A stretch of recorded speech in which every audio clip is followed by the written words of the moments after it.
So today we're going to talk about trainers. Trainers are some of mine and Hannah's favourite subjects and passions, but we're going to talk about the trainers that we typically see people wear in the gym, what you should and shouldn't wear in the gym. So I'm just going to cast these aside for a moment. You can get rid of them. Okay. So let's take a typical normal runner. That is probably what most people wear in the gym. It's just like your everyday, decent bit of cushioning. Looks alright. Whatever else. Standard you want to say standard runner that you would buy off the shelf. Okay, that's grand. Turn your phone on silent, whatever that was. That's fine. It's what most people wear. But if you want to do buy something that's a little bit more appropriate for the gym, we advise these. You probably have seen people wear them, and you're wondering why are people wearing them. The most important the most important shoe that you want, for the gym, would be a flat one.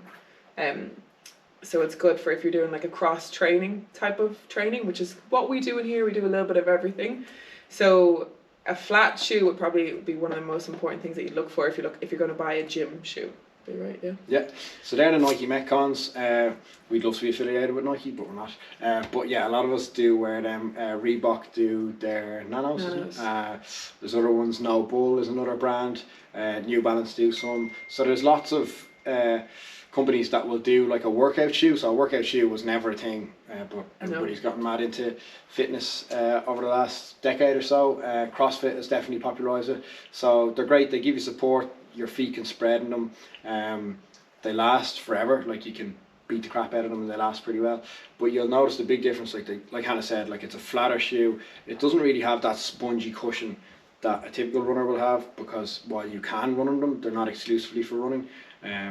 When you will demonstrate it better with the next pair of shoes when we go up to shoes with more cushion. But you want a nice solid surface. So another version would be a pair of Converse or a pair of Vans is an excellent option.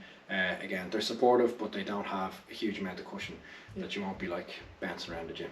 If you're running in these, I would advise you not to. Don't go for long distances in these. If anybody's told you to do that, don't do it. You can do short distances, it's fine. Yeah. But I wouldn't go running for long distances in these. These are your favourites, Hannah. So barefoot shoes, again, are like an extreme example on them.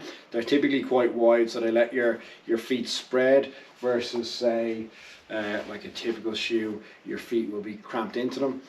So I've used these a lot for every day, and they've been great. My feet have definitely gotten stronger as a result of wearing them. I've got tons of abuse off herself and plenty of other people. Ugly, but they're good for you. Strong feet don't care. The negative is that I've actually had to go up a shoe size. So lots of the beautiful shoes that I own I can't wear anymore because my feet have spread by wearing these. But they're great just for foot health. People struggle with bunions, anything like that. I definitely recommend getting a pair of these. I'd probably recommend everybody get a pair of these. It's just know when to wear them and when not to wear them. I wouldn't necessarily advocate going out and running a marathon in them.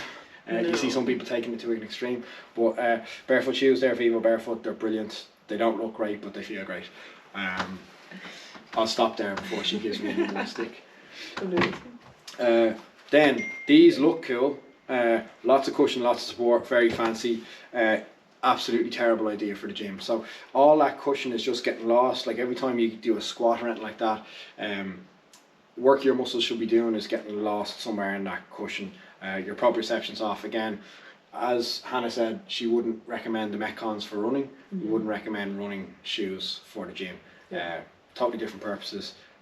So if you're going out buying new gym shoes, you go, oh, they look pretty, but they're not great. They'd be similar to the Hokas, which are becoming very popular. Yeah. So the Hokas have like a thick heel.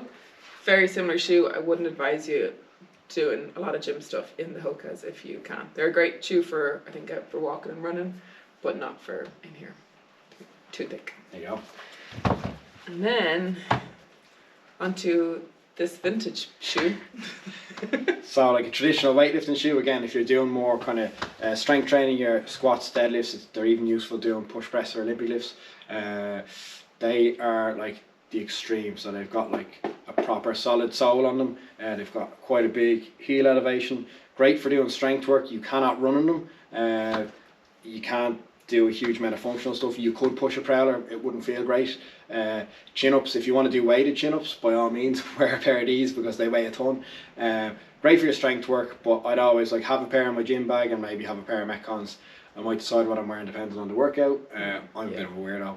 Most people like, you're talking about 2 different pairs of shoes to the gym. This is not the bloody Grammys or. I get it. Yeah. At a wedding, like, you'd wear A wedding. your shoes and then flip flops. Yeah, that's true. Actually, yeah, that's true. Yeah. Anyway, that's our take on gym shoes and our recommendations. Thanks a million.